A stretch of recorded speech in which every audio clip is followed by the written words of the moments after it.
지난 4일 고 박주아 씨의 유족들이 수술을 집도했던 병원을 상대로 고소장을 제출했습니다. 과연 무슨 이유 때문이었을까요? 지병이 악화가 돼서 이렇게 돌아가신 줄 알고 있었습니다. 그래서 모든 것을 그렇게 알고 있었는데 그게 다 허위란 사실이죠.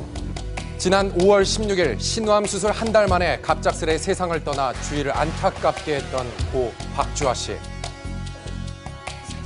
수술 직전까지도 왕성한 연기 활동을 펼쳤던 고인이었기에 그 충격은 더욱 컸는데요. 다가 세상 떠났으면 그럴 일 하겠는데 이건 갑자기 떠나니까. 완전 의료사고죠. 11선 떨어는 뭐부터가 잘못된 건지. 편안하게 가실 수 있게 제발 사과해 주세요.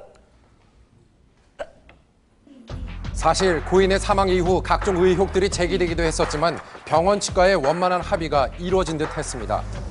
그런데 왜 50여일이 지난 지금에서야 다시금 사건이 불거지게 된 걸까요? 사망 진단서가 2개가 있습니다. 사망 당일 비뇨기과에서 발급된 첫 번째 사망 진단서. 그리고 며칠 후 외과에서 발급된 또 한 장의 사망 진단서. 1차 수술을 집도했던 비뇨기과에서는 신우암에 의한 사망으로, 2차 수술을 집도했던 외과에서는 12지장 천공에 의한 사망으로 사망 원인이 각각 달랐습니다. 어떻게 이런 일이 있을 수 있을까요? 하나를 먼저 받아놓고 나중에 보험금 때문에 하나 더 받았잖아요. 보험금을 이제 받기 위해서 제출해야 되는 서류 중에 하나가 이제 사망진단서와 진단서였는데 사실 저희는 사망진단서가 필요한 건 아니었어요. 진단서가 필요한 거였었어요. 두 장의 사망 진단서를 둘러싼 양측의 입장은 많이 달랐습니다.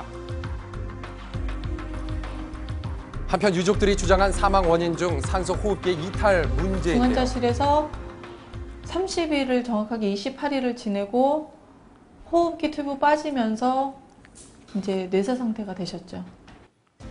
유족들에 따르면 비뇨기과에서 집도한 로봇 수술 이후 30여일간 중환자실에서 고인이 의식 불명의 상태로 있었던 만큼 분명 의료 사고라는 주장입니다.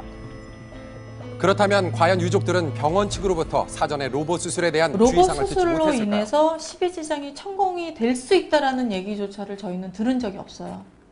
하지만 병원 측의 얘기는 달랐습니다. 못한다니까는 로봇 수술 받고 싶다고 본인들이 찾아온 건데 수술 후에 그렇게 설명을 다 드렸다고 보자더라고.